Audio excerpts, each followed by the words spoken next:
की YouTube family Rawat ministry में आप सबका स्वागत है। मिनिस्ट्री को फॉलो करें, कमेंट करें, शेयर करें। प्रति भोर को आपके पास वचन आएगा और आप वचन सुन सकते हैं 10 मिनट का। परमेश्वर आपको आशीष करे। आज हम लोग देखते हैं उत्पत्ति की किताब, उसका 3 अध्याय, उसका 1 से लेके 13 तक हम जब पढ़ते हैं और यहाँ पे लिखा गया है, यहोवा परमेश्वर ने जितने बनेले पशु बनाए थे उन सब में सर्प धूर्त था। उसने स्त्री से कहा, क्या सच है कि परमेश्वर ने कहा तुम इस वाटिका के किसी वृक्ष का फल ना खाना। हालेलुया। जितने भी बनेले पशु बनाए गए थे उनमें से सबसे श्रेष्ठ कौन है? सांप, सर्प, धूर्त, जो इबिलुस, जो स्वर्ग से घिराया गया, उस सबसे ज्यादा क्या है? धूर्त है। इसका मतलब क्या है? सारे पशुओं में से पराक्रमी है, पर परमेश्वर से पराक्रमी नहीं है मेरे प्रिय भाई और बहनों। हालेलुया। तो ध्यान से सुने, उसने स्त्री को कहा, क्या परमेश्वर ने जिस वाटिका में तुम्हें रखा है इस वाटिका का फल खाने के लिए मना किया है? ध्यान से सुने मेरे प्रिय भाई और बहनों। स्त्री ने सर्प से कहा, इस वाटिका के वृक्षों के फल हम खा सकते हैं, पर जो वृक्ष वाटिका के बीच में है उसके फल के विषय में परमेश्वर ने कहा है कि ना तो तुम उसको खाना और ना उसको छूना, नहीं तो मर जाओगे। प्रिय भाई और बहनों, ध्यान से सुनेगा, यहां पे स्त्री हवा कैसे सर्प से बातें कर रही है, कैसे सर्प से बात कर रही है, उस शैतान से कैसे बातें कर रही है। मेरे प्रिय भाई और बहनों, क्या ये एक दिन में संभव है कि शैतान हवा के पास आया और उसने कहा इस फल को खाओ, और क्या तुरंत ऐसे हो गया? नहीं। ध्यान से सुनेंगे मेरे प्रिय भाई और बहनों, ये एक दिन की कहानी नहीं। इसका मतलब ये है कि शैतान बहुत पहले से हवा के पास आ रहा है और हवा से बातें कर रहा है, और एक दिन उसने हवा को बहका दिया। आज हम लोगों को भी शैतान ऐसे ही बहकाता है। शैतान ने वो फल का लालच हवा के सामने लेके आ गया। प्रिय भाई और बहनों, आज भी शैतान हमारे जीवन में लालच लेके आता है और उस लालच से हमारा जीवन को क्या कर देता है? फिर से उस पाप में डुबा देता है। आपको मालूम होगा, यीशु मसीह की जब शैतान ने 3 बार परीक्षा की, मत्ती रची सुसमाचार 4 अध्याय में, लूका में, तो यीशु मसीह के पास भी शैतान लालच लेके आया, लेकिन यीशु मसीह ने जय पाई। यीशु मसीह शैतान के बहकाने में नहीं आया। हवा यहां पे शैतान के बहकाने में आ गई, लेकिन यीशु मसीह बहकाने में नहीं आया। प्रिय भाई और बहनों, मेरा कहने का मतलब क्या है? शैतान आज हमारे जीवन में किसी न किसी प्रकार से लालच लेके आता है, और जिस लालच से हम परमेश्वर की उपस्थिति से दूर हो जाते हैं। जब लालच आपके मेरी जिंदगी में रहता है, हम परमेश्वर से दूर हो जाते हैं। प्रिय भाई और बहनों, हालेलुया। और ये मैंने जैसे कहा, ये एक दिन की कहानी नहीं है कि एक दिन में शैतान आया और उसने हवा को एक दिन में बात करी और उसने फल खाया और वो परमेश्वर से दूर। एक दिन की कहानी नहीं। इसका मतलब ये है, वो काफी समय पहले से शैतान रोज हवा के पास आ रहा। प्रिय भाई और बहनों, आज शैतान हमारे पास कैसे आता है? हमारे मन में क्या करता है? घोंसला बनाता है। नेगेटिव बातों का घोंसला बनाएगा, लालच की बातों का घोंसला बनाएगा।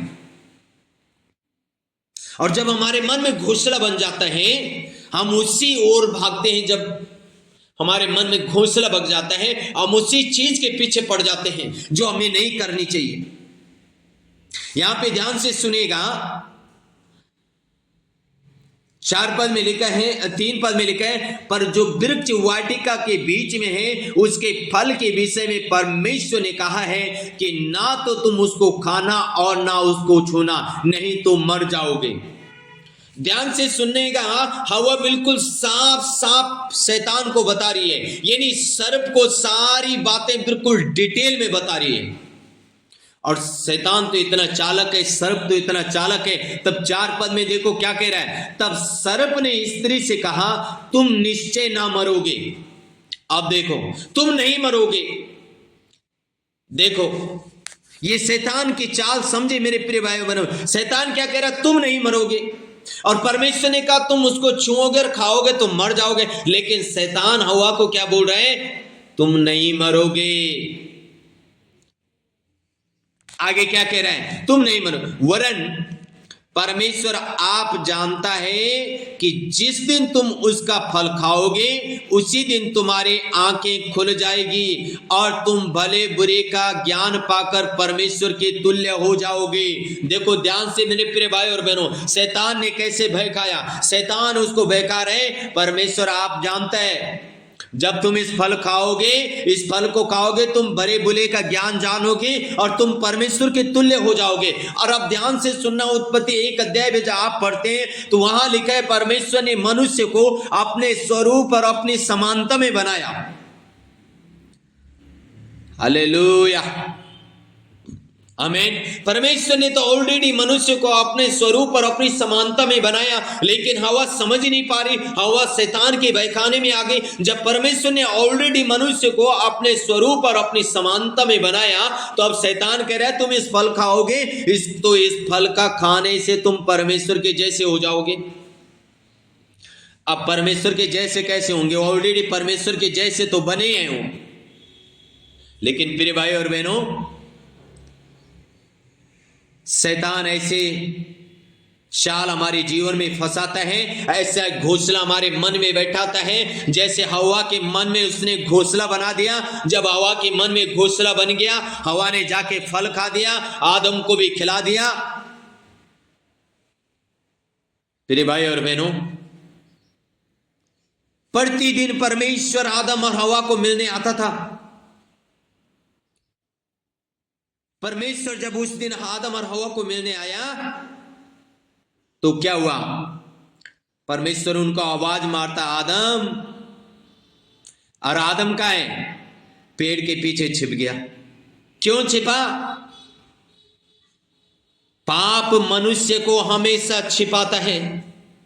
पाप हमेशा मनुष्य को नीचे गड्ढे में लेके जाता है। पाप हमेशा मनुष्य को क्या करता है, ऊंचे लेवल पे नहीं लेके जाता है। पाप मनुष्य को हमेशा नीचे गड्ढे में लेके जाता है। प्रिय भाई और बहनों, जब आदम और हवा के जीवन में पाप आ गया, अब उनको वाटिका छोड़नी पड़ी।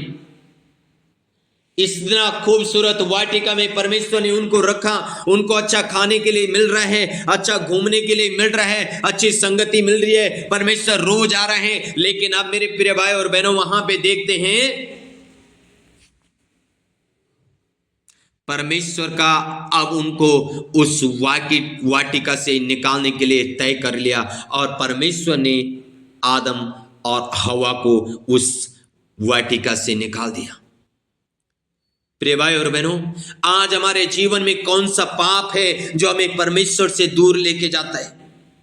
शैतान हमारे जीवन में ऐसी लालसा को उत्पन्न करता है, ऐसा लालच को उत्पन्न करता है। ओ हवा के सामने उसने ऐसे लालसा को उत्पन्न कर दिया, उस फल खाने को मजबूर कर दिया। आज शैतान हमारे जीवन में भी पाप कराने के लिए हमारा जीवन में ऐसी लालसा को उत्पन्न कराता है जिससे हम परमेश्वर से दूर हो जाते हैं। और जब आप परमेश्वर से दूर हो जाते हैं, हम अपने जीवन में सक्सेसफुल नहीं हो पाते हैं। हम अपने जॉब में, खेत में, कल्याण में, अंजल में, परिवार में सक्सेसफुल नहीं हो पाते हैं। फिर हमें दुख उठाना पड़ता है, फिर हमें दुख का सामना करना पड़ता है, क्योंकि जब परमेश्वर से दूर हो जाते हैं, हम सक्सेसफुल अपनी जिंदगी में नहीं हो पाते हैं, हम आशीषित नहीं हो पाते हैं, हम आशीषित नहीं रह सकते हैं। प्रिय भाई और बहनों, शैतान बहुत तेज है। शैतान ने हवा को कहा तुम परमेश्वर के जैसे हो जाओगे। अगर हवा अपने आप को पहचानती तो वो कहती, शैतान, ये सर्प, मैं परमेश्वर के जैसे हूं, परमेश्वर ने मुझे अपने ही जैसे, अपने ही स्वरूप और समानता में बनाया है, तू ऐसे कैसे कह रहा है। लेकिन प्रिय भाई और बहनों, ये लालसा बहुत बुरी है। तो आज हम अपने जीवन में देखें कौन सी लालसा आज हमारे जीवन में है जो हमें परमेश्वर से दूर ले जा रही है, और उस लालसा के कारण हम परमेश्वर से दूर जाएंगे तो मेरे प्रिय भाई और बहनों, हम ऊंचाई पे नहीं जा सकते, फिर हम दुख और कष्टों में जाएंगे, नीचे गड्ढे में जाएंगे। सो हमें अपनी उन लालसाओं को देखना है, उस लालच को देखना है जो हमें परमेश्वर से दूर लेके जा रहा है। हालेलुया। आए प्रार्थना करें। राबाना का सुंदो रोको तो रीना मा शबालाबा। प्रभु जी, हम प्रार्थना करते इस समय परमेश्वर तेरा बेटा और बेटियों के लिए स्वामी जी, हमारी ये प्रार्थना है मेरे प्रभु, आप कृपा करें, दया करें। आपका बेटा और बेटियों को परमेश्वर शैतान किसी भी चाल से फंसाने न पाए, शैतान किसी भी लालच से प्रभु आपसे दूर करने न पाए। रीगा राधी नामा का सोथो री नामा से बे यीशु के नाम से हम घोषणा करते हैं कि प्रभु आप अपने बच्चों के ऊपर कृपा करें, अपने बच्चों के ऊपर दया करें, शैतान के किसी चाल में फंसने न पाए, ताकि आपकी उपस्थिति में बने रहें और आपको महिमा देने रहे। प्रभु अपने बच्चों को आप आशीष करें, अनुग्रह करें, यीशु मसीह के सामर्थी नाम से, आमीन।